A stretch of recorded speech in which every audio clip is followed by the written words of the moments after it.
Sala guys! I'm with Miss Liza De Castro, aka Pirena.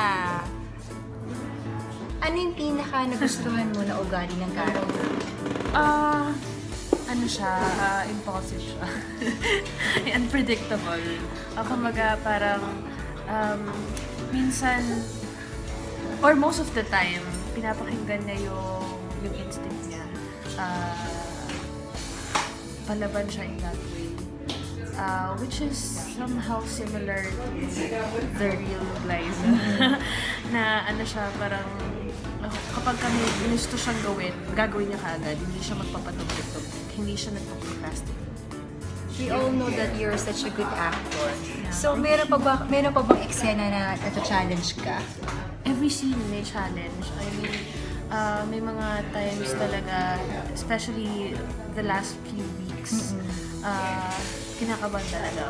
I mean, yung mga scenes na yun, never ko pa siya nagawa sa past soaps ko. So, may tendency ako na mag-overthink. So, iniisip ko paano ko siya aatakihin, i-deliver. Kinakabisado ko yung lines ko before I sleep and after I wake up. Yung ganun. So, how do you prepare? Pinapasok ko siya sa sistema ko. First of all, I made a character background kay Pirena. Nung bago magsimula yung Enka. So, sinulat ko doon kung ano yung pinanggagalingan niya. Kasi before, ano siya kumbaga parang black sheep siya sa pamilya. So parang, bakit siya naging ganun? Ano yung naging objective niya? Ano yung reason niya? Kasi di ba parang tayo naman, hindi naman tayo gagawa ng isang bagay kung walang reason, kung walang purpose. So ganun yung sa akin. Tapos, sa script, every time na nakaka-receive ako ng script, talagang binabasa ko kaagad. Internalize mo talaga siya? Basa lang ng basa.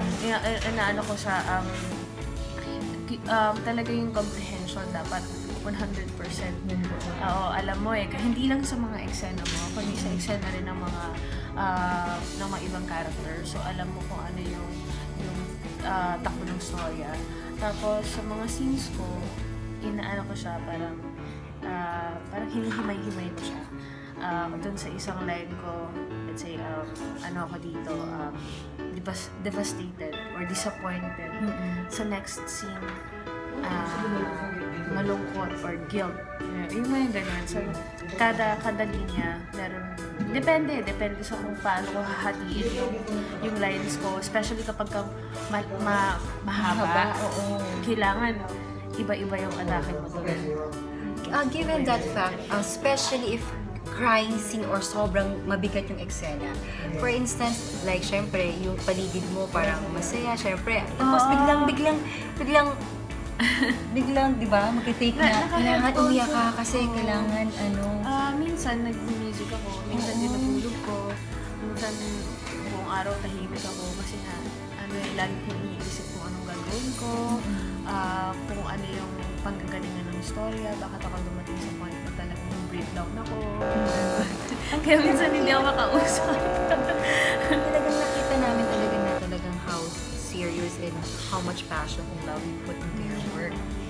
Yeah, kasi bilang artist, diba, or bilang isang tao na nakikita sa screen, isa talaga sa mga pinaka-importanting objective natin is to make them feel what the character is feeling. Yes. So, yun na lang yung tanging maibibigay natin sa kanila, yung experience na na-experience ng bawat Especially character. nung namatay si Mira. Kasi hindi ka pa naman naging ina.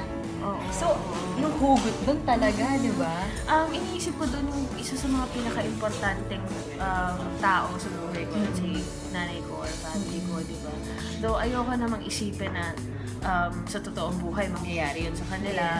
Pero yung thought lang na what if dumating ako sa point na may mawala sa akin na sobrang importante. Tapos since ang tagal na natin ginagawa yung Enka, parang siya naka-embed na sa akin yung character ni Pirena. So most of the time, doon ako humugot sa niya. I make a point na he emotions, yung mga nangyayari sa Encantadia for me. And that's one of the most interesting things na meron ang Encantadia kasi nag-create siya ng totally different world. Yes. Diba? And in-invite mo yung audience dun to be in that world, to be part of Na sobrang tinanggap at minahal. So far, ano yung pinaka-unforgettable scene mo dito? So, sobrang dami ng eksena, alam ko, pero ano yung Medyo madami siya, siguro isa doon, siguro sa first week, yung kinalaban ko yung nanay ko, yung si Leia. Pangalawa yung pinatay ko si Burna. Yeah.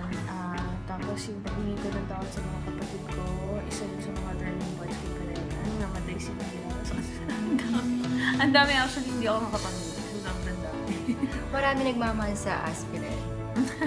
Anong message na para sa kanila?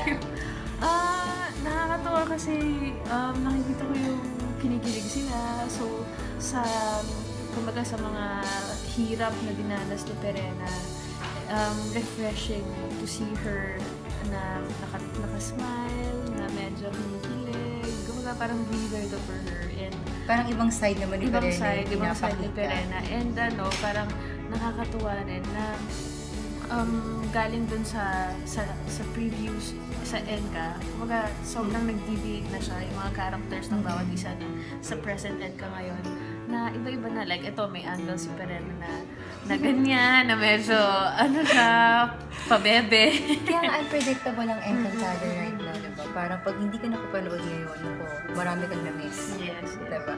Ano naman yung pinaka-miss mo?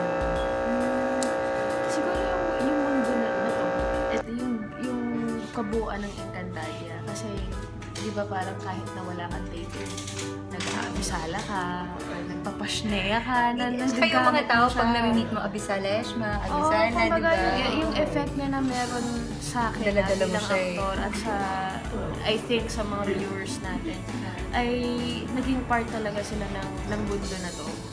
Naging bahagi sila nung Direo, naging bahagi sila ng Hatoria, ng Etheria, di ba? At saka yung wisdom din na binibigay ng Encantadia every time that yung script, na-inspire ako sa mga linya ni Imaw, na-inspire ako sa linya nila Alena, nila Amihan, nila Dayan, ni Perena. So parang, para sa akin, nagiging guide ko siya. At, kumaga, sa Encantadia, patuloy silang lumalaban, diba? So parang sa totoong buhay, ganun din dapat tayo. Patuloy lang yung laban. What can you say that since you're portraying Perena, you get to influence a lot of people to your character? Isa siyang malaking privilege para sa akin. At the same time, syempre, sa lahat ng privilege, merong responsibility. Diba? And nakakatuwa na I'm given this platform, this medium, to inspire others, to make their days better, di ba? Yes. Parang, Saka na-inspire sila sa'yo, like yung mga actions na ginagawa mo. Kung kaya nila, kaya ko. Yes, Mga ganun. yes. Kasi ako, Hindi sila madulusong, mag-give up, Kasi laban ako, sila sa buhay. bilang fan din ako ng mga shows, ng mga TV shows, di ba? Sa kanila ako nakakakuha ng inspiration eh. And bilang artista, yun yung isa sa mga purpose natin. Yes. Message to all Encantadicts. Thank you sobra sa pakikisama niyo sa amin at sa pagsuporta niyo sa amin ng halos isang taon. At mamimiss namin kayo. Sana hindi lang ito yung huli nating pagkikita. I'm sure marami tayong pagsasamahan. Thank you guys. Thank you so much, Abisala Eshma.